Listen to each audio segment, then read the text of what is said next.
مرحبا، يسعد صباحكم. صلنا زمان ما حكينا. طبعا الفترة الماضية كنا عم نراقب ونشوف لوين رايحة الأمور إضافة لانشغالات شخصية. خلونا نحكي أكتر ونرجع ننسق لأنه موضوعنا طويل. موضوع السوري ما بنحل بيوم واثنين، وما في أي ملف صراحة مغلق إلى حد الآن.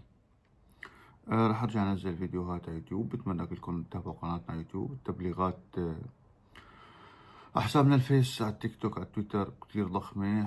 حساب الانستغرام كمان أيضا هلا بعدنا موقفينه، تبليغات ضخمة. فبتمنى الكل يتابعنا على التليجرام ويتابعنا على منصتنا الأساسية على يوتيوب.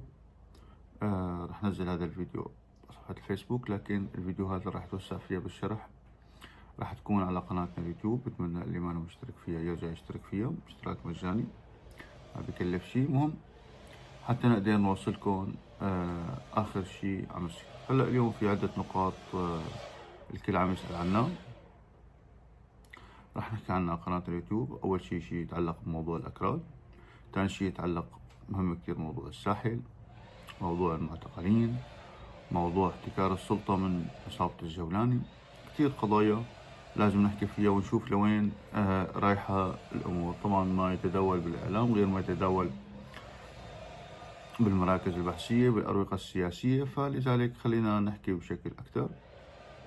وعم حاول بعد عن الأمور شوي اللي هي فقط مجرد رمي شائعات أو أحاديث أو لقاءات مع أشخاص ما بحس بيشبهونا. يعني بدنا نحاول نحكي العالم بصدق، حتى لو حقيقة ما كتير حبوا العالم. في قصص مليحة إيجابية الفترة القادمة، في قصص سلبية، فلازم نحنا نحكي بكل هاي الأمور. بتمنى الكل يتابعنا.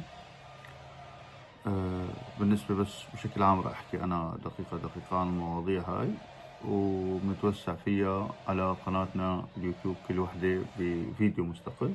إضافة راح نطلع مجددا أيضا بس مباشر وناخذ أسئلتكم. ما يتعلق بموضوع الأكراد الموضوع واضح. الأكراد ما راح يضلوا على شكل حكم ذاتي، إدارة ذاتية ضمن الدولة السورية، مثل الدروز بالسويداء، مثل مستقبلا الساحل السوري.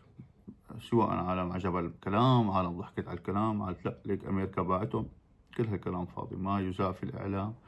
غير القرارات الحقيقية التي صدرت. يعني حكيت من فترة أنا أنه أمريكا أقرت من تكون إقامة قاعدتين عسكريتين في مناطق قسد وليس في مناطق أبو محمد الجولاني. وهذا شيء كتير واضح أنه أنه هن مستمرين مع قسد قوات سوريا الديمقراطية. نشر أيمن عبد النور ونشرت عدة مواقع منذ يومين ونشرت على الصفحة أنه أقر في الميزانية القادمة لعام 2026 مبلغ 130 مليون دولار دعم لقسد وجيش سوريا الوطني، اللي قصدهم فيه القوات اللي ضربت أمريكا بضع آلاف مقاتل وبإشراف مباشر، واللي أخذت مطار ضمير من فترة. طبعا هذا فقط المبلغ، لسه في كثير دعم تاني لوجستي بيوصلون. معناته اليوم في مئات الملايين من الدولارات محطوطة بعام 2026 لقسد وللجيش السوري الوطني اللي هي سوريا، الجيش السوري الحر اللي هو أنشأته أمريكا، قوات مدربة سورية لمحاربة داعش. يعني احنا بنعتبر الجولاني مثل داعش، ما كثير فرق، اختلفت التسميات لكن كلهم بالأخير يعني نفس المنبع ونفس النتيجة ونفس التفكير. فمعناته مستمر الدعم. طبعا اللي صار بالحوارات دمشق، نزلوا شوية جواسيس أتراك بالباراشوت بالاجتماع، يعني موجودين كانوا بشكل دائم. الأتراك رافضين لأي فكرة فيدرالية وليس دمشق. يعني يوم تشوفوا دمشق ترفض رفضا قاطعا مقصود فيه الأتراك وليس دمشق. راح نحكي كمان نتوسع عن موضوع الأكراد وإنه لا مستمرين، وفي موضوع يعني مدعومين شعبيا وعسكريا. أنت عم تحكي عن 100,000 مقاتل، يعني حتى أمريكا متقرر ما فيها تنهي الموضوع وتقرر إنه ما راح يكون في إدارة ذاتية كردية، وهي أصلا ما بدها تنهي الموضوع، هي بدها يضل في إدارات ذاتية ويضل كله موجود بسوريا. فهذا الموضوع كمان راح نحكي عنه فيديو مستقل، ونتوسع بالقضية الكردية وكيف عبد الله أوجلان أجهض على الخيار العجوز اللي هو حزب العمال الكردستاني بعد سنوات طويلة من النضال، وحوله إلى حزب سياسي لصالح المولود الجديد اللي هو قسد، واللي راح تعيش وراح تستمر. هذا الموضوع يعني نقاطه مو حمراء، 100 حمراء ما راح تتغير. السبب طبعا هن جماعة داعين إلى دولة سورية وحدة، لكن مع عالم بينعاش معه ما فيك تعيش مع قاتل ومجرم وعالم تدعو إلى خطاب طائفي مثل الجولاني وجماعته ويجبروك تعيش معهم بدولة وحيدة. كل السوريين يرغبون بدولة موحدة بشرط أن تكون دولة ديمقراطية حقيقية فيها مساواة. هذا الشيء ما عم نشوفه، بالعكس عم نشوف العكس تماما، وكل يوم بعد يوم عم يتطور الموضوع. فلا تعتبوا على كل واحد رايح يعمل إدارة ذاتية ويبعد عنكم. الموضوع الثاني نحكي فيه رح نحكي فيه كثير عنه المجازر اللي راح تصير القادمة بمناطق العلويين تمهيدا لدخول تركي روسي أمريكي، إعادة توزيع المنطقة. الإشاعات كثير لحد الآن ما عندنا شيء مخطط مسرب كامل. إن شاء الله ما يصير شيء حاجة. العلويين بكفي المجازر اللي صارت فيهم وناقصون مجازر جديدة، لكن الوضع بالساحل منه مستقر. وللأسف في كتير عالم جواسيس وعالم محسوبة صارت على الجولاني وعالم عم تبيع بدم أهاليها. هدول هن خطورتهم أكثر من الجولاني. لكن بتمنى كمان راح أحكي عنه فيديو مستقل. هذا العدو اللي اخترعه الجولاني ووجه كل السوريين له ليلهيهم عن سرقاته وعن فساده وعدم إشراك الآخرين بالسلطة.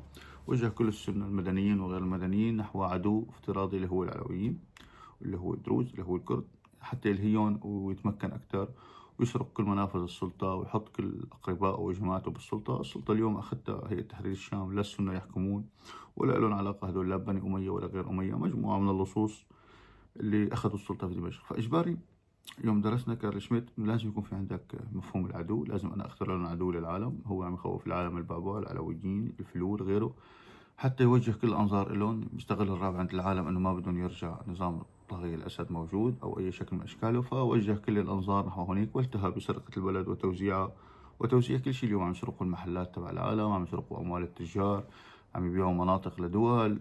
البلد عم تنباع بالتقسيط وبالجملة وما حدا منتبه. كل العالم ملتهين بالمشاكل وتوجيههم نحو العدو المفترض. كما راح نحكي عنه، راح نحكي عن التناقض بين المؤسسة الأمنية الغربية وبين المؤسسة يعني البحثية الغربية اللي بتقول لا يمكن أن نثق بالجولاني ولا يوجد جهادي يتحول إلى سياسي بحياته. بين المؤسسة الأمنية عم تلاقي هو أداة مفيدة في هذه المرحلة ضمن مشروع تجميع كل الجهاديين السلفيين في المنطقة.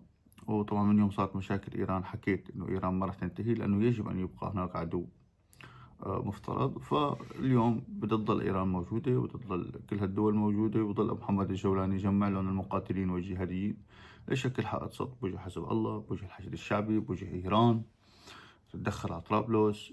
شو نسبة هذا الحكي إنه طرابلس يضموه لسوريا؟ هل إذا عملوا استفتاء شعبي للسنة الموجودين بطرابلس رح ينضموا لسوريا؟ كتير مواضيع هاي الفترة لازم نحكي فيها حتى نفهم مزبوط لوين رايحة الأمور. كمان هذا موضوع كتير مهم. بتمنى الكل نتابع. بتمنى كمان مثل ما حكيت الفرق بين المؤسسة البحثية والمؤسسات الثقافية الغربية والمؤسسات الأمنية. المؤسسات البحثية اللي بنحكي معه ونتعامل معه بيعرفوا إنه هذا ممكن بحياته ما يصير إنه سياسي ويصير إنسان حقيقي إنه يحكم هاي البلد. ومو معقول أنت تثق فيه. هو تماما عم يعمل فكرة إنه أنا حتى لو بدكم مني أقتل 50,000 المقاتل اللي معي حتى بمفهوم السوريين بتخلص منهم بمرحلة مؤقتة مقابل الحلم الأكبر اللي هن أنا عم جهز أجيال جديدة من المقاتلين، دورات شرعية وغيرها، وأجيال جديدة من الطلاب، مليونية طالب.